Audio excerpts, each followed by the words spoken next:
All right, well, we're back with episode 2 of the podcast. Whoa! Yeah.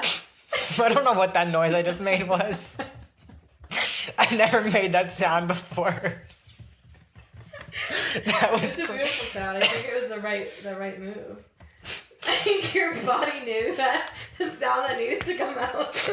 I was possessed by the spirit of podcasting. Exactly. The spirit of practical magic. Yeah, ghosts, magic, witches. Hell yeah! So Did you even say we this? skipped our names, we skipped everything, but that's okay. This podcast is called Homebodies. We are back with episode 2. My name is Sophie. I'm Holden. And let's get into it. Let's go. Okay. So what have you been up to? Anything new? Well, nothing new here. I heard you went to a witch's ball. What was that? I did go to the witch's ball last night. Which is probably not last night when this gets posted. I guess, yeah. Longer, but yeah, it was good. My friend Madison and I dressed up as witches. Ooh. And we went to this place, and it was all, like, pretty much anyone but cisgender men, which is, like... What you're going for at a ball? Yeah, perfect vibes for the ball. Was it, like, actually in a ballroom? No, it was in an old building. It was in a... like an abandoned... No, that'd be crazy. Witch vibes too, but no, it was like it's what it said. I didn't look into it, but it was like the livestock trading center. Oh. But it wasn't like gross. It's the same as like my senior prom was in like the place where like the future farmers of America show like pigs and stuff, but like when we showed up it was lit, you know? Yeah, yeah. So it was You brought the ball. I don't know. But yeah, it was cool. It was, like, crazy. The wind picked up as soon as we pulled up, and I was like, the coven's here. The coven. We're making this happen. But yeah, it was cool. It was hosted by Mom's Rage, which is a cool group out here in Kansas City. Their core values are anti-racism and collective liberation. That's good. Woo-woo. We love that.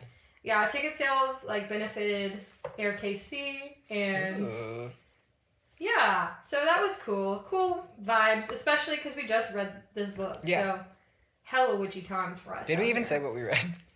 I feel like we might have this, but maybe not. Well, I guess it's right there. We read Practical Magic. By Alice Hoffman. Yeah. The legend. The legend. And what else? NaNoWriMo's coming up. Yes, big times for both of us. Because I've done it for the past few years, and you have attempted it multiple times. Yeah, that sounds really shady. No, but it's true. You make it happen. You got to make it happen. Yeah. I think the last time I did it, I made like 16 days or something. And then which is good. I just like forgot to do it. Or, yeah. Like, it just like stopped. I don't know. Yeah. It wasn't like intentional, you know? I feel like you have to be intentional about doing it, you know? You have to like set aside the time every day. Because it's really easy to let it just fall to the wayside. The wayside. But yeah, I'm very excited for NaNoWriMo. It's my favorite time of year because you get to write, but it can be bad. And it's supposed to be bad because that's the whole point. Yeah, that's good to know. I mean, it's like everyone like puts so much pressure on themselves, but it's a good low pressure way to do it, I feel like. Yeah. Like, as long as you're pumping those words out. Yeah, all that matters is the word count. Like, and no one's going to see it. And go back to it later. Until you fix it. Yeah. For sure. For sure, skis. For sure, skis. Well, we'll probably talk more about NaNoWriMo as that plays out. Once November comes. Winter is coming. Winter is coming. Alright. So, we're going to get in the book. Okay. So, let's see. A little background on the book. There are 4 books in this series. The first one she wrote was Practical Magic. And then, I'm not sure on the order. So the first one's a prequel, Magic Lessons. Yeah. Which follows Maria Owens back in the 1600s. A man did her dirty, and then she causes this curse on her whole family for her, right? And then the second one is The Rules of Magic, and it takes place in the 1960s, and it follows the ants from the original novel, Practical Magic, and from the movie. We'll talk more about those differences later. Yes. But, yeah, then there's Practical Magic, and then the fourth one is a sequel to Practical Magic. I mean, they all, like, are a collective piece of work, but this one still has, like, the characters from the third book in it. Mm-hmm. But it follows a different set of gals, which is, it's like every single one is, like, a different, you know? Yeah. It's just, like, all about this, like, generations of this family, I guess. Yeah. I did not know anything about this book. I've never seen the movie. So I think it has, like, a cultural, like, knowledge around it that I simply do not possess. Mm-hmm. Which I'm excited to hear your thoughts on the book as we get into this, because you can't compare it. Yeah. Like, it's just going to be the raw, real Holden opinions on this book as itself, because I can't have that experience. So I'm just curious. You've seen the movie. And have you read the book before? I've never read the book. Okay. This is the first read of the book, but I've watched the movie so many times. Mm-hmm. So many times. It's like, it's such a good movie. Yeah. For me. I mean, it's cozy, it's warm, it's like a comfort movie of mine, and this book was not that, so we'll get into it. Yeah. I think it's important to note that you can read the books in any order. You could also just, like, read one. You don't have to read all four. Like, I don't expect you to dive into the other three, but, yeah. Yeah, and this one was written first, so it was originally written to stand on its own, so. Yeah. All right, so we can talk about what happens in Practical Magic. It's a lot more difficult to, like, summarize the plot compared to the last book we talked about, because it's just more character driven than plot driven, I guess. Yeah, and I feel like not a lot happens. Yeah, if you just listed the events, it would be very dry. Yeah, so it begins. We learn about the Owens family, and we learn that there's been a curse that's passed down for centuries, the family. Ooh. I'm getting scared. Yes.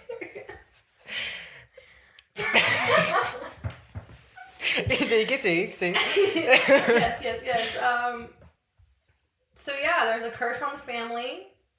It follows Sally and Jillian. Yes, sisters. They are sisters, and they've been raised by their witchy aunts. And they're sort of the outsiders in their town. They're blamed for anything that goes wrong. And then they grow up, and Sally gets married, and I don't feel like it's a spoiler because the movie's been out for decades at this point. He dies. Womp womp. Aww. Womp womp. Womp, and then she's like, bedridden, so depressed, as you would be. It's really sad. Yeah, it's really actually really sad. And then she moves away with her daughters. Yes. Her sister also had moved away. And then one day, Jillian shows up with a body. What? So, yeah. She just is like, knock, knock. Haven't seen you in a while. I know it's been hard to reach me. I've been dating, like, so many different people and just, like, living my best life and not caring about you at all. But I have a dead body in my car, and I need your help.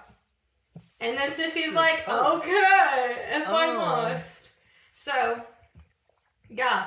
And like, from the body point, I feel like, in my opinion, nothing happens. Like, there's a lot that happens that you can maybe talk about, like, if you want, specific events. Well, a lot of things almost happen, but then don't happen. Yeah.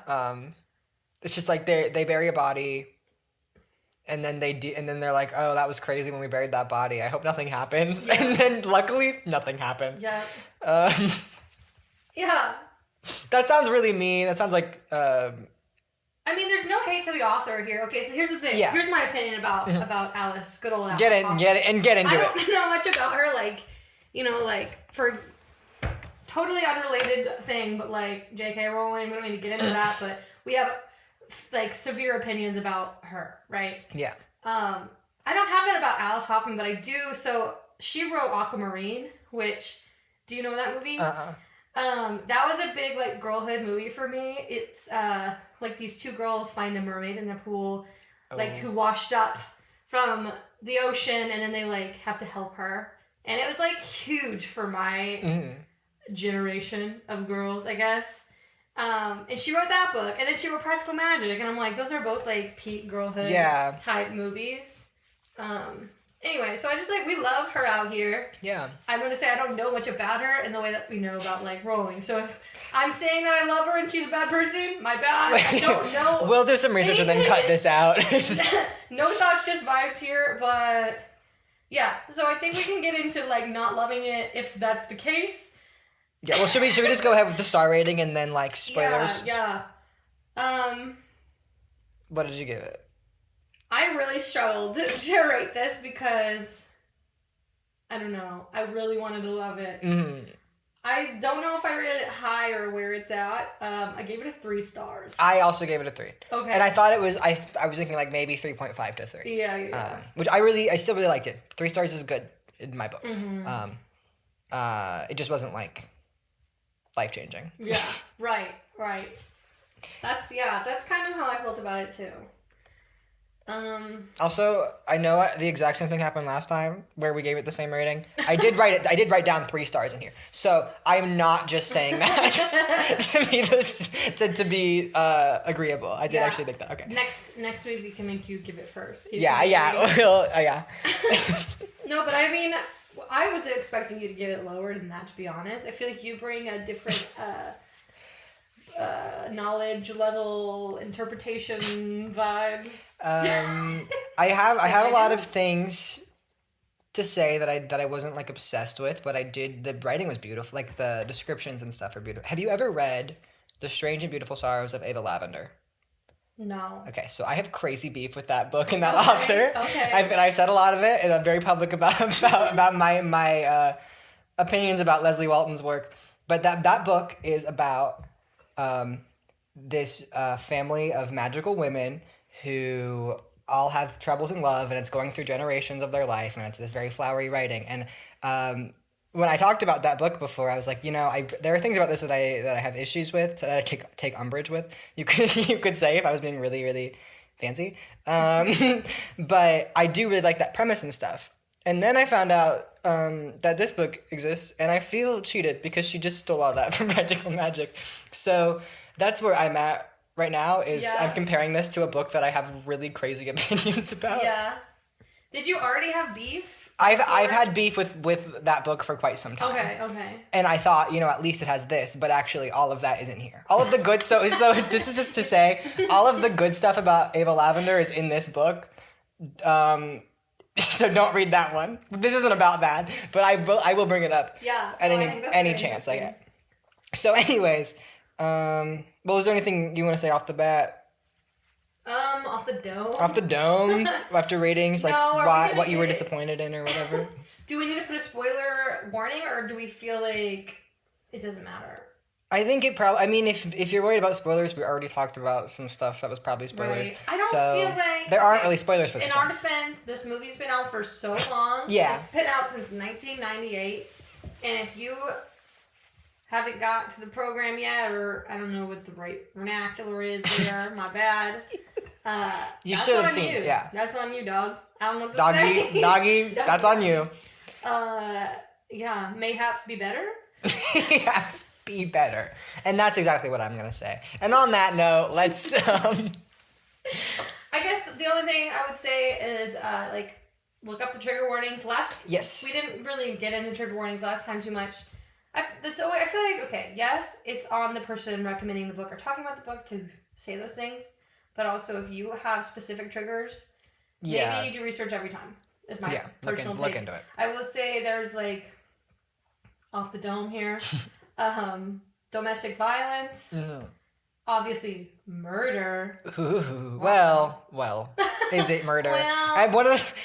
We'll get to that. We'll get to that in a second. Yeah. Yeah, I don't know. Just look into those if you care to. Go ahead. Go ahead and get into it. Well, so I took some notes, and one of them just says she should have killed him for real. Because here's the deal with the dead body: is Jillian shows up with her boyfriend's or husband's body, Jimmy. It doesn't really matter, but they're together. They're together. Mm-hmm. She shows up with this dead guy. She's like, we were dating, and then I was, but he would get drunk and be very abusive. So she started giving him nightshade so that he would fall asleep before Imagine. hitting her. And she thought that was like the way to fix their relationship. Right. And then he died. And she's like, oh no, I killed... Oh, oopsies. So they bury him in the backyard. But at the end of the book, they're dealing with him like haunting them. They're like worried that he's coming back and she's gonna get arrested for murder. So they invite their older aunts to like deal with it, do magic to fix it. And they're like, yeah, Nightshade could not have killed him. You were giving him like nothing. He just died for some other reason. And I think they literally say, let's not think about it too hard. He just died somehow. So I think that was cowardly. I think she should have killed him for real. It wasn't really murder. He just died and they buried him. Right.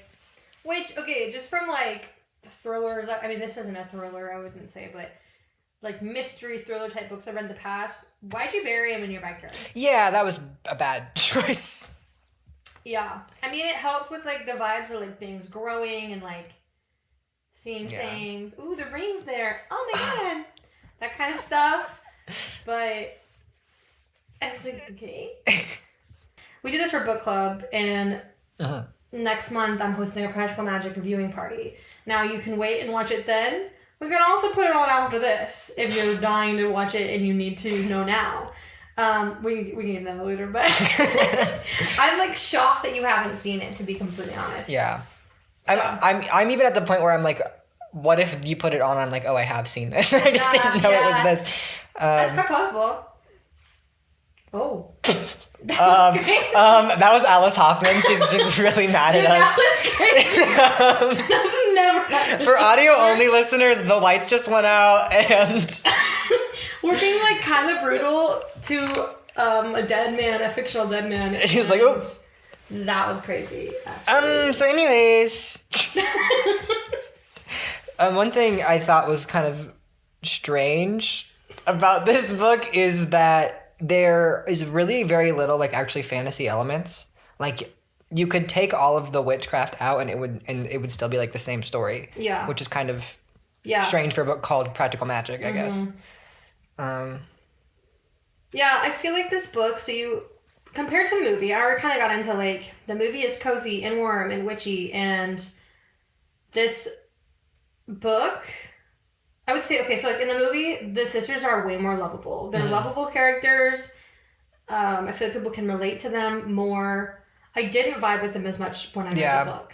They are just different people. They're very different. The book versions of them and the movie versions of them are different, and I don't know if that's the screenplay or if that's what actresses brought to the table or what. But that's interesting. And then like just that hit my brain cavities because what you just said. Because I feel like the book explores like sisterly bonds and family, and I feel like it's marketed as like this magical, whimsical, cozy read. And although there were witchy aspects in it for sure, it just wasn't that. Yeah, you know, it wasn't that. Yeah. It was not what I expected it to be, for sure, skis. For sure, skis. Still good. A little strange. Also, I'm curious to see how you feel about this. I got very annoyed by how much focus there was on romance, I guess. Because I think this book wants to be about, like, you know, family and these sisterly bonds. And these sets of sisters bonding. But really, all the character development seems to occur through them falling in love with some guy. And, you know, all Jillian needed was to fall in love with Ben. Yeah. Who does and also, this is another thing about both Jillian's love interest, Ben, and Sally's love interest, Gary, who shows up at the end, is that both of them have... Both of them, the women turn both of them down, and they both have a line where the men are like, I wish I could have tied her down and, like, forced her to stay. And then they're the good guys. Weird. I know. I did. That's why, so the, like, even, like other characters outside of the sisters in the movie are so much more lovable. That's, like, the thing. And that's, the love thing works in the movie, I will say. I think it will feel really different when you watch it. And it makes sense, okay, as all four of them together, the books together, it makes sense because Maria's curse, like the curse she causes, is because a man, a Hawthorne, which is interesting. Hawthorne, dead or dirty, and yeah, yeah, and the second one, there's. I don't know, because, like, okay, so the curse is associated with love, I guess is my point. Yeah. So it makes sense that there's the love things. But then also, so, like, the movie, it's just, the way they talk about love is better. Yeah. Like, Sally writes this letter, like, I don't ever want to fall in love. And then, like, I don't want to, like, spoil a movie, but it's, like, I don't know. So I don't want to get into it. I don't want to watch it and just, like, see it. But, like, it just feels so different. Yeah. It felt so different. And I agree. In this book, it doesn't work because the men are garbage. Yeah. In the movie, they're okay. Well, okay. I say that, but Jillian's dude is still a piece of crap. He still beats on her and is a crappy person and an alcoholic. Which she's supposed to be. Yeah, right. So that one makes sense. Yeah. But, like, we're supposed to love the second guy Sally's into, and I like parts of him. I was like, oh, you like magic? That's kind of quirky. Yeah, it's cute. But then he's like, I want to tie you up with... It's like, whoa! Yeah, not like a hot way, like a frickin'... She's like, oh, okay. Oh, and then okay, wait. Here's the thing I didn't like about that part, too, is like he says that, and then he says, but I'm not that type of man. And to me, for you to even have that thought in your head, you're maybe on the line of that type of man. There's something going on there that's not right. Yeah. I don't know how, like, the male brain works. I imagine good men don't have those thoughts. Yeah, I don't think that having the thought but then not acting on it makes you like a great guy. Yeah, because it's still really weird, iffy, and icky. Mm-hmm. And there's another thing with Jillian and Ben when they're having their thing. Jillian, he's constantly calling the house and like asking her out, and she is constantly turning him down. But she's secretly thinking like, oh, I actually really like this guy. I hope he keeps trying. Yeah. And I don't think that's a great message to have in your like book about women. I guess like for like coming of age book like for younger women. I don't want to. I don't think this is a movie spoiler for you, really. But her guy that she ends up with in the book doesn't exist in the movie. Okay. After like the dead body guy. Yeah, I think the second guy. He just like I bet when they adapted it, they were like. Yeah, we hate you. Yeah, sorry. That's good. She doesn't have that storyline in the movie. I think that's. Yeah, but I'm curious. Yeah. So we talked about it a little bit earlier. How they're making a second movie. It's coming out September 18th, 2026. I'm curious if like he is in that one. If because it's so far apart the stories or the movies and like if between the first movie and the second movie she met him and is married to him or like. What? Yeah. Like if they're gonna bring him up because he doesn't exist. I could be remembering wrong, but as someone who's seen the movie about 75 times, I don't think I am. He does not exist. Yeah. So either that or you blocked him out of your memory. Yeah. No, but I think that is interesting because I do think that her story works better when it's not about it's because it kind of reads like it wasn't that she had all these issues with relationships and all she had to do was find a good guy. When it seems like it should be about her actually like working through those things. Yeah. So yeah, I think that's a good change that they made. Yeah. I also wrote Pink Pony Club. Did you pick up on that? I don't remember. On page number 208, this cop comes and is asking about Jimmy because he went missing, and he's like, this guy was killing people with drugs. And he does research on the guy, and he finds out that he was frequenting a bar called the Pink Pony. And I just thought that was crazy. That is crazy. Like, Alice Hoffman predicted Chapel Roan. That's all I have to say about that. That's all I have to say about that. Chapel has a lot of, I feel like, witchy associations. Like, when we went to her concert... Yeah. It was very, I feel like it was very witchy vibes. Yeah. So she's like climbing around a castle. Yeah, maybe, That's where it all came from, this book. So in a way, thank you, Alice Hoffman, because you gave us Chapel Roan. Not only that, but Aquamarine. And also Aquamarine. And also Practical Magic. And also Practical Magic, too, and so many other books. I hadn't didn't like pull up a list, but I feel like she's written a lot of young adult books, and I feel like you've probably read a few, like back in the day. Let's find out. I do think I would have liked this book a lot more if I was reading it in like high school or middle school. I think I can see how this became like an integral book for so many people if they read it while growing up. I do not. There are a lot of books here. Yeah. Lots of YA books, I feel like. And this one is often labeled as YA, and I could see that. I think I would have read it. Like, I read Twilight as a young adult. But there are aspects in this that I'm like... Yeah, I don't think it should be for...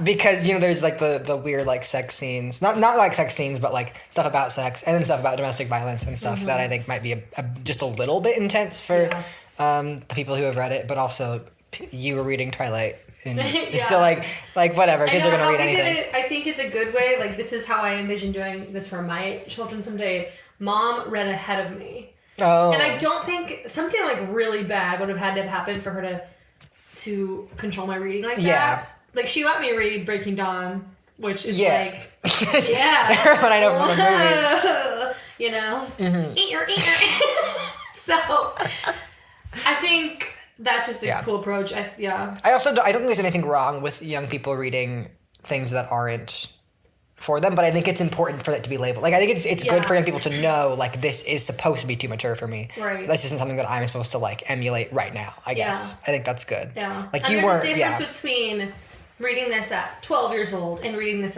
at 16 years old. Absolutely, too. Like, yeah. But then also, like, it's same with, like, Disney movies. Like, I feel like if I read this at 12... most things that were, like, crazy would have gone over my head. Like, Disney makes so many crazy jokes in their movies. Yeah. And, like, for adults that are hidden, and you have no idea. And then you watch it again, and you're like, oh.